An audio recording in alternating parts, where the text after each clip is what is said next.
Hello, Sandra Embleton here. A thought thread. What is a thought thread? This is some information that I've been guided to impart. A thought thread is when you get the awareness of something. So you're sitting there, and all of a sudden you go, "Oh, this is this." Okay, I have to use an example because you won't know what I'm talking about unless I use an example. Okay, well, this is what a thought thread is. I'm sitting on the porch with my partner and husband, and I'm sitting there talking to him, and we are polar opposites. One of us is awake and one of us isn't meant to be.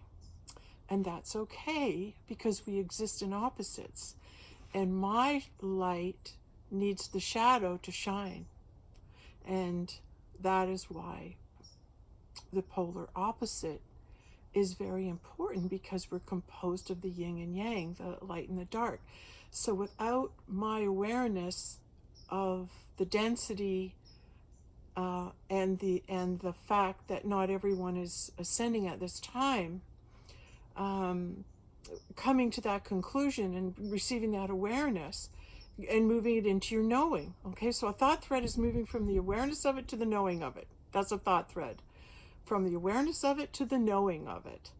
And how this happens is that, okay, so the example is, I just watched a video, quick one on YouTube, passed it over to my husband because it wrapped up in 3 minutes what I would like to make him aware of. And thinking that, oh, this is a little bit of a video here, and Dr. Bruce Lipton's in it. Well, he's a known biologist. So for somebody who's not awakened yet, using a title like doctor or somebody like that, they go, oh, well, then I'm going to give them my trust immediately. And so when you have that thought, it's like being a sheeple. It's this has been passed on, this has been passed on, and then you remove any interrogation, any inquiries is the word, as to why I've adopted that thought without thinking about it. Why have I just adopted a way of thinking or a way of being without questioning it? And I guess that's a good way to describe a sheeple, is that somebody who hasn't done any questioning, hasn't just is quite content to not be awake. There's a comfort in that. All right, so let me finish. So I'm wanting to share this more information. I want to help him awaken. So I give him this video, and he watches it. Okay, now this is how you know someone's not awake and they don't want to be. They want to be left alone. He's looking at this video, and as he's watching it, oh, there's a noise over here, and he looks up. And he's trying to focus on what we're saying, but there's annoyance coming through. It's like, oh my God, what am I supposed to get here? And he watches the whole video, and then I say to him, what would you think? Well, I don't know. And I go, well, what do you mean? I said, that's Dr. Bruce Lipton. He kind of knows what he's talking about. The more negativity and fear you feed a cell, the more it's going to run away. So I'm saying, isn't that make sense here? Are you able to grasp that? And he goes, oh. I go, what do you mean? And he said, well, he could just be out to promote himself. He could just be saying that. So he'll get a lot of recognition, and people will, ooh, you're the big expert. And then people start, following him and stuff. That's all he's doing. And I sat there with that explanation, and I said to myself,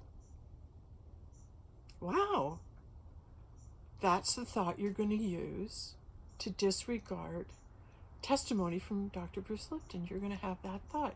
You're going to have the thought that you can't take in what he's saying because he's really a liar, and that he's going to give false information out just to be popular. That was the judgment. That was, in that moment, that was his judgment. He assessed that, and that's how he labeled it, and that's how he dismissed it. Bang, bang, bang. All right? And I'm watching this happen before my eyes, and I'm going, okay, so that's the way it's going to be. So I'm kind of stunned, but glad to hear the thought process and how a dismissal is, someone comes about a dismissal. They'll reach for something to justify this. It's the, you know, I'm shaking this off. I'm not going to believe this. I don't believe that, right? So, dismissal. So, anyway, I'm sitting there, and then I've got this vision. I see this vision, and it's on my front lawn, and I'm seeing that this individual has built himself an igloo. There's an igloo around this person. Okay, so imagine that someone is in the middle of an igloo. They've built up all these blocks around them, and they've made a roof over themselves, and there's only one little peephole, one block of ice left, so the person inside can look out. And then I get a vision of this well-meaning individual who's awake right now about all the atrocities and the horrible things that are going on. Not saying they're not, but for many people, this is their belief and this is the case for them. So having awakened to the, hey, things aren't right, is an evil plot behind all this, we better pay attention to this. Those people are starting to go, hey, yeah, this isn't okay. So different beings light beings are waking up to the signs that are being given to us now that it's our turn to shine. It's our turn to emit our light and be peaceful and put our light out there. Like, okay, light workers, go to work, right? This is our time. We're being called to do that. And wherever you are, you're being called to be there. So that means that, let's see this well-meaning individual standing outside this igloo, jumping up and down, saying all the things that are going wrong.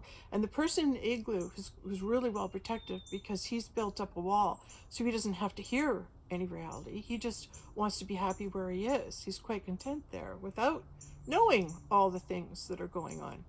So the person jumping up and down in the igloo is just thinking he's doing or she's doing her level best to warn these people, to tell these people. She's yelling in their igloo. She's going, wake up! Like, people are going, wake up, get out of your igloo. Stuff's going on here. And the person jumping up down on the lawn is a knight, is a warrior, believing they're doing their cause, or hearing that this is their role to do. This is what they're to be doing right now, is shouting this out. And I saw the person in the igloo not wanting to come out. And who could blame them? Because the person jumping up, hey, there's really bad, our news is wrong, our politics is wrong. There's all these things that are happening outside the world. It's really awful. You need to wake up to that. And the person in the igloo is going, are you nuts? I don't want to be out there. I don't want to come out and be in that. I'm staying here. And then the person jumping up and down, who's trying to warn them, who's trying to educate them, who's trying to wake them up, is spending their time focusing on waking up others. And if that's what feel they're called to do, that's okay. Because you have to pay attention to where you are and what you feel you're called to do. But it's also taking what you could be doing now inside of you and putting it out there. And it's hypocritical, I guess, because for sure it is, that I'm making a video and putting it out there. Right? What's my intention? To speak as a vessel, to hear the word of God and impart it, the thoughts that I'm thinking, the messages that I'm getting. I'm just freely letting you know them. Whether they're good for you or whether they're not, you'll know. I know I'm going off topic here a bit, but it goes into the next point I was guided to speak about, let's come back to that. Because I was talking about my husband on the porch, visualizing the guy in the igloo, the guy on the lawn, trying to wake them up, trying to wake this person up. And jumping up and down, telling them. And really, what's the objective of the person trying to warn everybody, or trying to heal everybody, or trying to help everybody? What's that person there? Are they spending their energy trying to wake up people, but maybe it's not their job. Like maybe those people aren't meant to wake up. Just like my husband sitting there and I'm going, wow, that was such a logical thing I presented and you dismissed it. What could the reason be that he would dismiss it? You're not meant to wake up. So no matter how much I persuade him or talk to him or jump up and down and share truth with him and blah, blah, blah, blah, the bottom line is he's not going to awaken. It's his choice, and he's not. He's chosen not to. Because he's not curious, he's not asking questions, he's not wanting to learn. And that comes from within, and you can't make someone want to learn something or want to change or want to shift. That's not what you're here to do. Anyway, I saw this vision on the lawn. I don't know about you, but yesterday my energy was crazy off the wall. It was like it was being taken from me. Fights ensued and arguments and just things happened in the house that zapped my energy. So after having all my energy depleted, I finally, I gotta go outside for a walk, and out I go. Smoke a little pot to calm down. Take my time.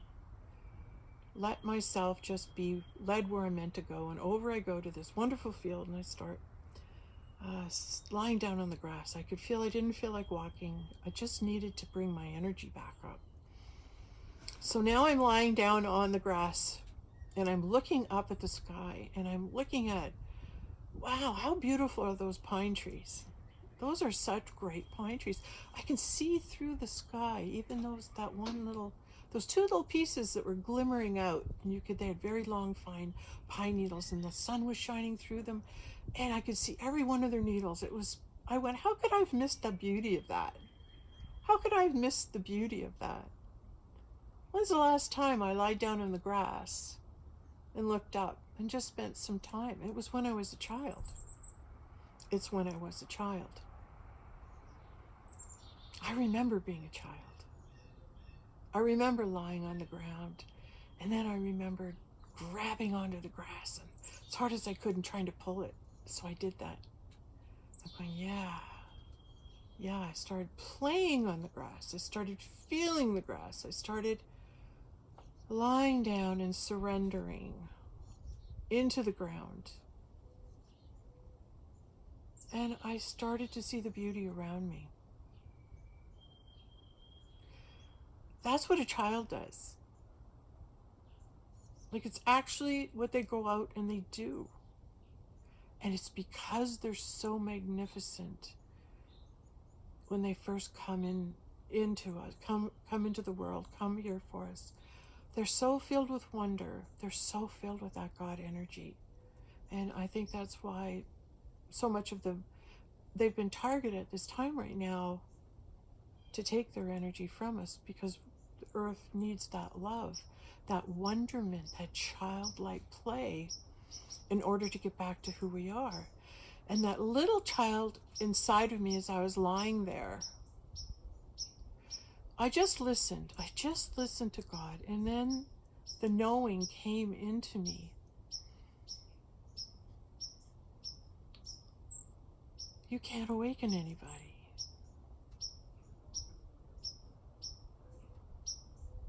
You can't. You can share with them the truth of what you know. You can share with them what world you're in. That there's things happening. There's a group of people out there that are being warriors for the world. Warriors for the world.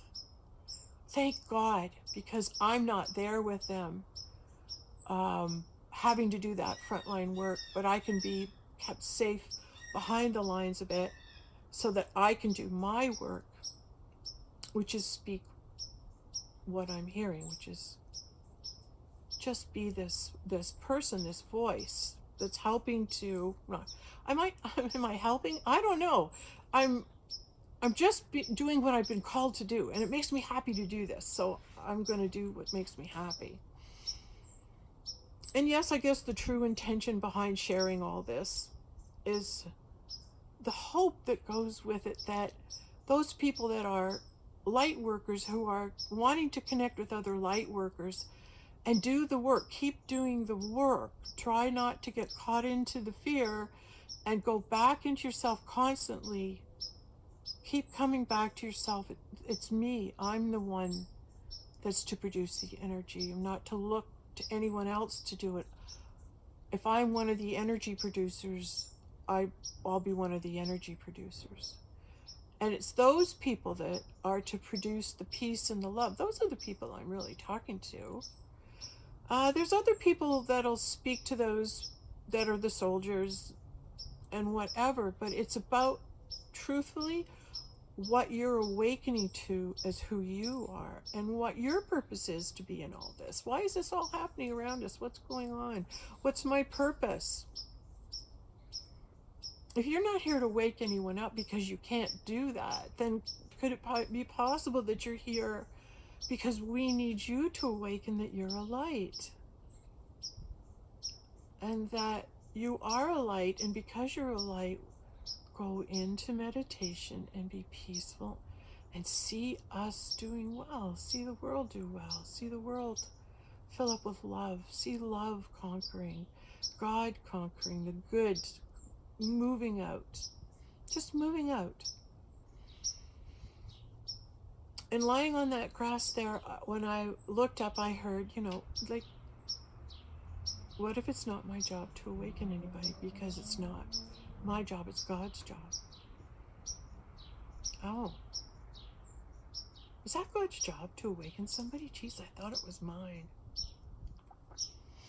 I thought I had the power to awaken somebody just by giving them this information or doing this. I thought I had that power to wake them up. Surely this information will wake them up. And it didn't for me. It didn't wake them up one bit, giving them all that information. What if I can't wake them up? What if me trying to wake up somebody else is me playing God? Is me thinking, I know more than God, and I'll awaken these people before their time, if at all, if they're meant to awaken at all. I'll just make the judgment we're all to awaken. Just wondering if we are all meant to awaken. And really, isn't the awakening you awakening to who you are? And wait a minute, if I'm one of the good guys, if I'm one of the light, how much light am I producing right now? How much happy vibes am I creating? How much loving energies coming out of me? Or is what I'm saying causing fear? Perfect example. You get a notification from a news station, and it comes through in the morning, so you're on your iPads, you're looking and I'm going to click in to see what the weather is and the little quick news update about what's happening in the world. And one of the titles was feeling more stressed. And here's this woman with a picture. If this quarantine goes on any longer, right now you should be feeling really stressed. It's about time the stress sets in. And I thought to myself, oh my God, how many people are going to get that message and it's going to ruin their day? And I think that's why the energy was off yesterday. A good portion of it, because my husband ran and went, I should be stressed. And other people are listening to the news because they believe the news tells you the truth. So they still do. So they're listening to that and they're going, I'm supposed to. So my husband spent a majority of the day feeling stressed because he was told, he said, I guess I'm supposed to feel stressed. They told me that, studying in. Those people that are taking advantage of the sheeple, who are asleep, they're under our protection. Those ones that can't defend themselves, that can't awaken, they're counting on us. They're counting on us to save the day and pull them through. But here's the good news. That's why we're really here. That's why us light beings have been sent at this time. Why we're really here. It's us that has to do it. It's the light beings that are here to lift the frequencies and start doing it. Don't worry about the sheeple. They can't come with us.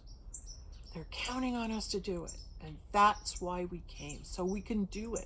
Just like there's people like David Wilcox, and he's got a group of people around him, and they're monitoring the other people that are doing this. Like it's a multi-stage thing. It's a There's good happening. The good side's mounting in defense. Yay! It's going to be okay. They're going to come in and save the day. How do I know? It feels good to say that. It feels good to say they're coming in to save the day. Because in my self, in my higher self, I know they already did. We already won. How do I know that? God always wins. God always wins.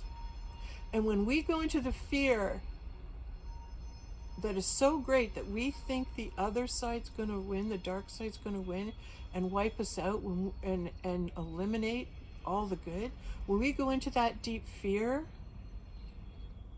then they've got us. So we got to help those sheeple keep positive. Keep them positive and not in the fear, in that we are saying good things, loving things. Everything's okay. Everything's going to work out. Everything's going to be okay. I have that much confidence in all the light workers of the planet, all the beings that have been sent here to help us through this. I have some confidence in them.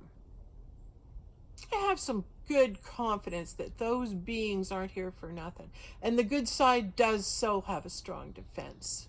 The good side's got a lot going for it. It really does. And I'm going to go into another thought I got today, okay? So bear with me. One of the points they made was that the dark side has been planning this for 60 years. And they've planned all this time, and it's been a silent but slow but silent takeover. And bang, we've caught all the lights, all the sheeple unawares, right? Scaring the sheep. Wah! And yeah, they're scaring the sheep. They're scaring the sheep. So, what to do? What to do? Don't let them scare our sheep. Don't let them scare our sheep. Keep our sheep calm. And trust that God's got them. And even though they are not here to do what we are here to do, and even though the light beings might be here to do a job and we do it and then we go, we're here to do a job for mankind, and now we're going to go because we've done what we're meant to do. Those light beings that are here now, do what you're here to do. And that is be peaceful, meditate, and just vibrate peace and love. Peace and love. Vibration, high vibration, high vibration. You're love generators. The light workers are love generators. You're here to produce love. You're here to produce, yeah, this is good, this is good, this is good. Lift the frequency, lift the frequency. So, awaken light workers. And in conclusion to the thought thread that I started with, receiving the awareness that my husband wasn't going to wake up. Follow it all the way through the day, me doing stuff, trying to get dinner ready, and then eventually going on my walk and lying down in the grass, and then receiving the knowing, oh, he's not meant to wake up, and no one can wake him up but God. Oh. So the thought thread gives you the awareness, and at the end of the thought thread is the knowing of it. And that kind of releases it. It's like, oh, now I don't have to worry about waking him up because he's not meant to. No. He's here to sleep. He's here to sleep. That's his role. Why would I think it's any less important than mine, other than if I was thinking my role is more sanctimonious, more for the God, more for the good. And I'm learning a little bit more about the balance, light and dark balance of the yin and yang, and respect for the fact that bad things need to happen so that the good times can be seen. Because sometimes when you're in good times so long, you need that bad time to come around and be the background. Okay, I shouldn't have said, you need that role reversal. Oh, okay, I just wanted to share a thing, it's coming. I'm on YouTube surfing and watching things. And all of a sudden, a video of Alan Watts. I said Alan Bates. The association, okay, it's funny. Alan Watts came up, this psychologist came up on my YouTube selection. And I'm going, well, I don't know who, I didn't know who this person was. So I thought, oh, well, and I started to looking through some of the videos he'd produced, and I went, oh, maybe I should check this guy out. So now I start watching some videos by Alan Watts, and I watch one and I'm hooked. I'm going, well, how come this has been hidden from me? How come I didn't even know who Alan Watts was until today? Oh, yeah, man, this smart, an accomplished individual who has figured it out and walked a lot of steps with gurus, studied under Carl Jung. What? Holy smokes, how could I have not have heard of him before? And then you get the dawn upon, the knowing is, well, he's coming to you now because you're at a certain level of awareness where you can receive his wisdom. I go, wow. So I've kind of moved from Dolores Cannon, Joel S. Goldsmith, and now Alan Watts has shown up. Wow. So now I'm learning from him. So I'm watching videos about what he has to say. Very interesting. Very interesting. So I can't speak to it just yet because I haven't integrated it all.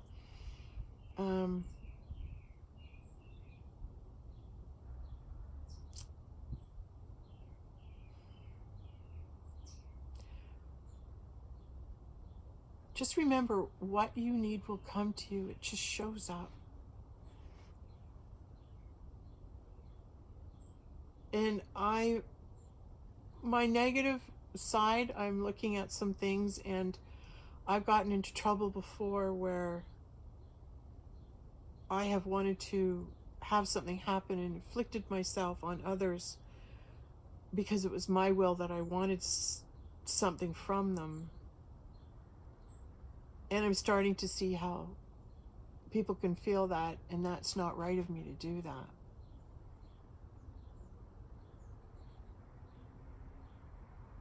And the thing is that I really want someone to come out and play with. My little child wants a friend. My little child wants somebody that I can play with.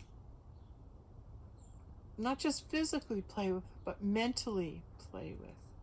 Someone who can step up to the bat and hit a home run.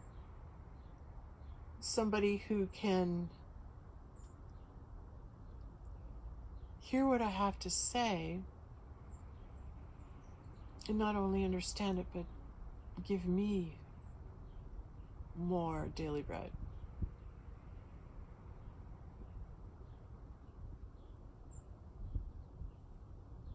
And God rewards you for your diligence, always. You'll know how well you're doing because new stuff will come. Yes. Wow, really, I'm going to pray right now that this video hits home and I'm making good sense to people who are watching. Yeah, so try and be aware of your thought threads. Try and be aware of when you receive a knowing, like trace it back to the beginning when you got the first thought. When you can remember the time you had the first thought of something.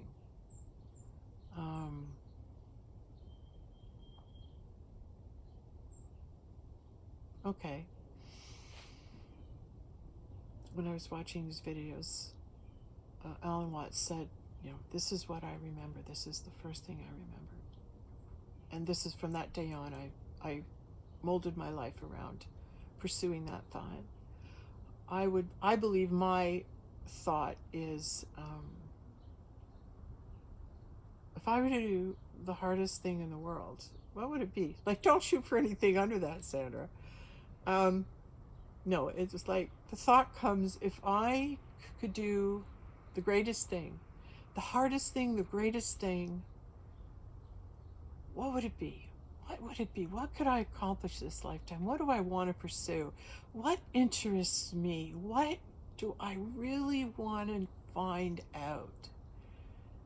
And for me, it was, well, I'm going to bring back Jesus. That's what I want to do.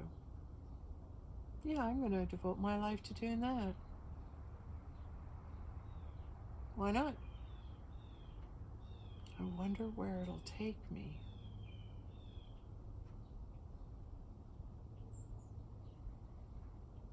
And that's what I read about. Those are what my books are about, is where that journey took me, making that decision, making it that my life goal. And it's like I heard an Alan Watts say today, any visionary, any guru, any teacher, anything, anyone who is of that volition says to everybody, I'm going to go off on an adventure. And then use the example of, so somebody says to you, I'm going to go off on an adventure, and then they rent a house around the corner and hang out there for a year, and then come back after a year and said, oh yeah, man, I went on a great adventure. It was really great. Had a good time. He says, how do you know the difference between whether they went and hid in a house and came back and just said they had a good time, or whether they actually went on an adventure in the spirit world and came back? And the answer is they'll bring something new. They'll bring new information back. I loved that example. I loved it. It was like, yeah, that's so true. They're going to come back and tell us something we didn't know before. And they're going to share it with us. Some do not. Some keep it to themselves. And I can understand why. Because it's very calming to be on your own and just be meditating all the time. It really can be addictive. It can just be, you're in it. You want to stay in that peaceful calm. So it's like, oh, come on out and talk to everybody. Oh, do I have to? So then it's like those of us who've gone on a journey and come back with something and want to share it. There's two kinds of Buddhas, one that keeps private and one that comes back and shares it. I have the right name down, but I'll learn those. So it's like, if you went out on an adventure, and I said I went out on an adventure to bring back Christ this lifetime, bring back for everybody. Like, no, I'm going to go find him because I want to experience it this lifetime. I'm not going to wait. I want it now. Let's do it now. Let's go out and see if we can do this now. So for 30 years, I've been doing that. 30 years. Wow. But it's like on the journey, it's been so great. There's been so many wonderful things that are happening, on the journey. So no complaints. It's been 30 years. Great. And I guess if I were to say what I brought back is this. Here we go.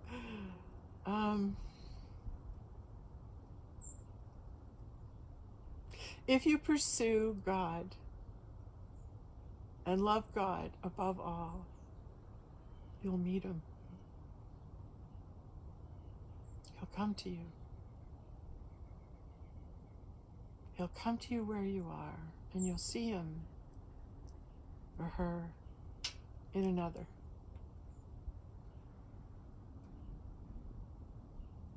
Yeah. You get to meet God, and you get to meet Jesus, and you get to meet the Holy Grail.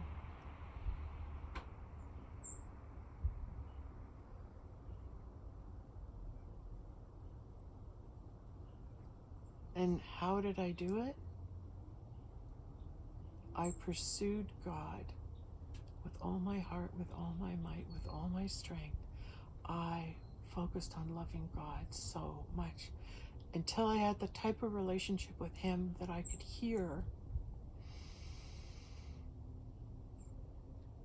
And I wanted nothing more than to please him and practiced obedience. So when he told me something, I did it. And I worked and built myself up with my constant belief and love and time spent with God. And that equation produced the results where I got to meet Jesus. So it's possible because I've done that.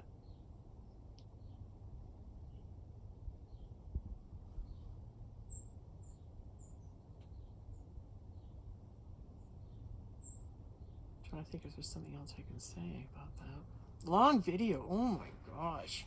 Okay. Thought thread. Can you wake anybody up? No. Just do what you're here to do.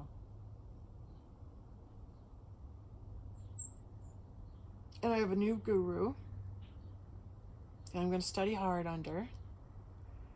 And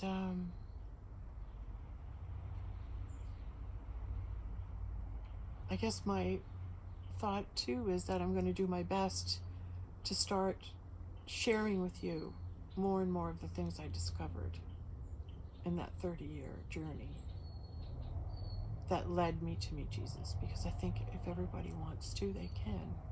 I just want to show them how. Yes. Thank you.